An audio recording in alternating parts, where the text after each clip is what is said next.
So what's up sa inyo mga master, welcome po sa aking YouTube channel. So ito yung first video ko sa bago kong YouTube channel ngayon. For today's video is mag-unbox tayo ng 5 fishing reel na in-order ko sa Amazon. So yung dalawa doon is ipa-giveaway ko dahil bago lang yung YouTube channel ko. So para sa mga sulit subscriber ko, sa sulit na mga viewer ko palang araw o simula ngayon, magpapa-giveaway ako ng 2 fishing reel. So sasabihin ko mamaya kung ano ang mechanic ng aking giveaway ng 2 fishing reel. So sa nakikita nyo naman sa thumbnail or title ng video ko ito, mag-unbox tayo ng 5 fishing reel na in-order ko sa Amazon. So simulan na natin. Ito na mga master, ito yung in-order ko sa Amazon. Bali 5 fishing reel to. So sisimulan na natin yung pag-unbox. Bago ko simulan yung pag-unbox, disclaimer lang, hindi po ako pro angler, beginner lang po ako. Nagsimula ako mag-fishing last year dahil nagpagawa ako ng fishing boat. Then wala akong magandang reel. Meron akong rod sa bahay, 2, pero wala akong magandang reel, kaya nag-upgrade ako ng mga gamit. Kaya naisipan kong umorder sa Amazon. So with isip na lang, umorder ako ng 5 reel, 2 para sa akin, tapos 1 para sa bayaw ko kasi bibigyan ko rin siya ng fishing reel kasi 2 kami palaging nagpi-fishing. Then yung 2 is bibigay ko nga sa magiging solid subscriber ko. Ano pang hinihintay nyo? Mag-subscribe na kayo. Sasabihin ko mamaya yung mechanic ng giveaway ko kung paano manalo sa 2 reel na yun. Hindi lang siguro 2 reel ang bibigay ko, siguro magbibigay din ako ng tatlong tig 300 pesos na worth of load, smart ba o globo, depende ko anong SIM card gamit nyo. Basta magbibigay ako ng 3 niyan, 3 load na worth 300 pesos. So abang-abang kayo kung anong may gamit. So marami na akong sinasabi, so sisimulan ko na yung pag-unbox. Sisimulan ko muna dito sa isang unang box na to.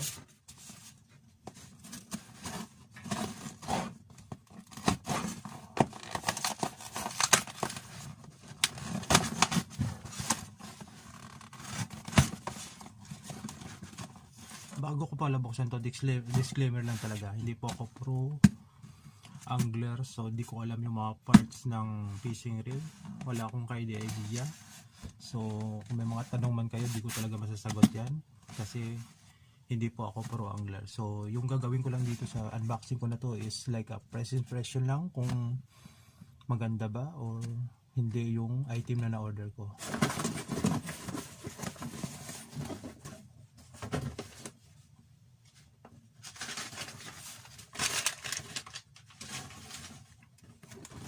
So isa to guys, Daiwa. So malaki to guys kasi yung in-order ko to, yung weight ng reel na to is 1 kilo. Daiwa DF100A. So ito siya, Daiwa DF100A. Ito yung handle niya. So made siya ng, yung pinaka ito niya is plastic, then metal yung body niya. So plastic ito, di ko tawag sa handle niyang isa, sa taas ng handle di ko anong tawag dito, sa grip or ano, is plastic, then metal naman siya hanggang loob, may metal siya sa loob, pag ganun, pa-L yung metal niya. So metal yung pinaka ano niya. So ito yung reels guys, sobrang laki, hindi ko expected na ganito pala kalaki to. Pero yung bigat nito, kasi nabasa ko to sa description ng pag-order ko sa Amazon, is 1 kilo yung bigat niya. Then I think 30 lb or 30 pounds yung line niyang magagamit, and 300 yards yung 250 yards yung malalagay niyang line dito. So yung ano niya dito, ang tawag dito, is plastic siya, tapos metal, metal, metal, then more on plastic yung body niya. So first impression ko is para sa akin maganda siya, pero hindi ko sure kung matibay ito kasi hindi sa full steel talaga, puro metal yung body niya kasi plastic ito. Ito is metal. Yung drag niya is ito, yung dito yata yung drag niya, sinasabi nila ito yung tunog ng drag niya. So hindi tumutunog yung drag niya guys, unlike sa nakikita kong ibang video na tumutunog to pag pinihit, tumutunog. Ito hindi, ito na talaga yung drag niya tumutunog, pero ito pag pinihit mo is hindi tumutunog. So hindi ko alam kasi di nga ako professional angler. So ito lang first expression ko, malaki siya, saka mabigat talaga siya. So gagamitin ko to para sa offshore jigging gamit ang bangka ko. So sobrang laki, hindi ko expected na ganito talaga kalaki to. Sa picture parang maliit lang, pero nung sa akin ang laki. Tingnan mo naman kamay ko, ito yung kamay ko, ito siya, ang laki. Wala talaga akong alam dito guys kung anong mga part nito, kaya di ko may explain sa inyo to. So ito na, second box tayo guys, second box unboxing. So it means 4 yung laman nito. Sana hindi ako ma-scam ni Amazon dahil umorder nga ako ng 5, isang box pa lang nabubuksan ko, isa yung laman. So ito is second box, sana 4 na reel yung laman nito. Sana hindi ako ma-scam ni Amazon. So bubuksan ko na yung box.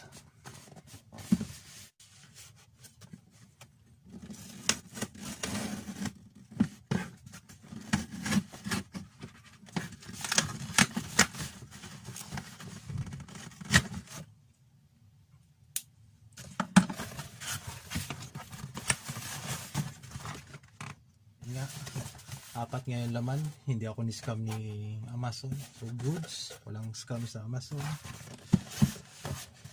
And then first box natin bubuksan is, so ito lang guys is for casting lang to, ultra light or medium light lang mga in-order ko na to sa 4 na reel na to.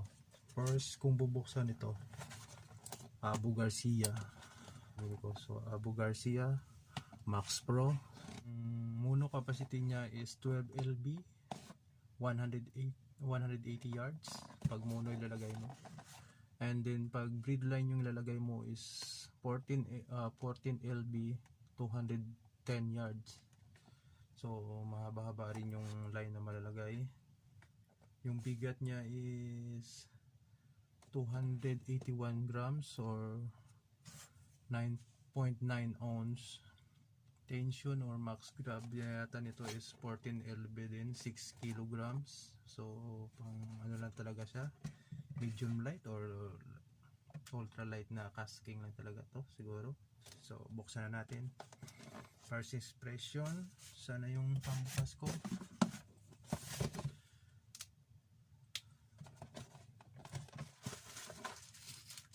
So ito siya. So yung laman lang niya is instruction. Hindi ko alam kung tamang decision ko. So maliit lang talaga pala siya. Maliit lang siya guys. So ito siya, Abu Garcia, white gray yung kulay niya. Then body niya is plastic lang talaga guys. First impression ko is mukhang maganda naman, mukhang maganda lang, hindi talaga maganda. Tingnan nyo. Tapos yung handle niya is ito, hindi pa pala nakaya. So handle niya is metal siya na maliit lang, plus rubber ito, like rubber plastic lang yata ito.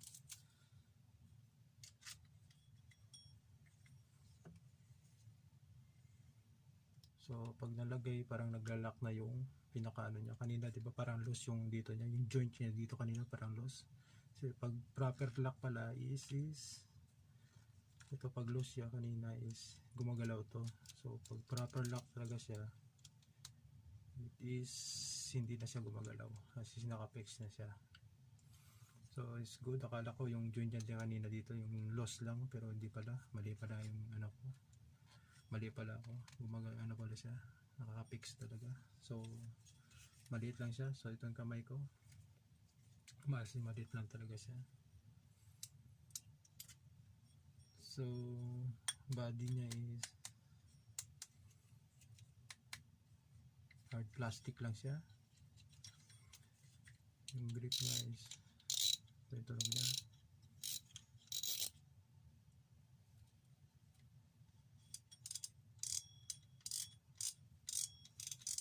It is okay. Di ko alam kung okay to. So release. So ang alam ko nito ano to eh, pwede yung handle niya is left or right. So pwede mong ilagay sa left, pwede mong ilagay sa right yung handle niya. So di ko talaga alam guys kung maganda ba itong brand or reel na to. Nag-base lang talaga ako sa mga comment.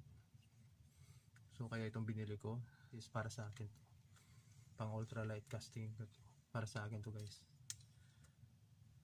Second reel is done by Abu Garcia. So sana maganda to. Sana tumagal. Sa to lang di ko pa alam paano gumamit ng reel talaga dahil di ako nagka-casting nung nag-fishing kami nung una. Last year is more on hand lang kami, yung traditional lang. So ngayon lang kami mag-upgrade ng gamit sa bangka namin. So kaya bumili ako ng fishing reel. It is may fishing rod na ako sa bahay, dalawa. So ito na lang, fishing reel lang yung dadagdag ko. At di ko alam kung comfortable ba to sa fishing rod na nasa bahay. Basta umorder lang ako, wala talaga akong alam. So di ko alam. Sana comfortable sila, pati yung Taiwan na yun, yung malaki na pang jig ko. So second reel Abu Garcia. So next na tayo guys. So second reel is ito guys. Pareho to. Yung binili ko dito yung pang giveaway ko. PC Fan. I don't know. Di ko alam kung anong tamang pronunciation nito. PC Fan. Ito yung brand niya. Saka hindi ko alam kung maganda ba to. Basta ito yung papag-giveaway to. Pareho. Magkapareho lang to sila lang dalawa guys. Ito rin. Nung in-order ko to, sa comment ako nagbase ng mga nag-order na sa Amazon. Which is sa comment ito guys is maganda lahat yung comment, walang halos bad comments. At least wala yata ako nabasang bad comment, puro maganda. So kaya itong pag-giveaway ko, ano to, 2000 to guys, 2000 series o ang tawag nito, basta 2000 siya, ultralight or medium light. So ito yung pag-giveaway ko, itong dalawa na to. So para ko to sa mga magiging solid na subscriber ko and viewers. Ito para sa inyo to. So ang magiging mechanic ng pag-giveaway ko sa dalawang reel na to is dalawang reel din plus tatlong 300 load na mananalo. Yung magiging mechanic dito is kailangan is nakasubscribe ka sa channel ko. Then ano ba maganda, mag-subscribe ka sa channel ko, then mag-comment ka doon. Sa comment mo ilagay mo yung siguro pangalan or cellphone number, mas better para mabilis ko kayo makontak kung ano. So ibibigay ko tong dalawang fishing reel na to pag na-reach ko na yung 1,000 subscribers. So kung gusto nyo manalo, mag-subscribe na kayo para maibigay ko na agad. It is April pa naman ako uwi ng Pilipinas, so may 3 months pa bago ako makauwi ng Pinas. Sana ma-reach ko na yung goal na yun, yung magkaroon ako ng 1,000 na subscriber para maibigay ko na to para gasolina para sa akin na gumawa ulit ng iba pang content. Then para naman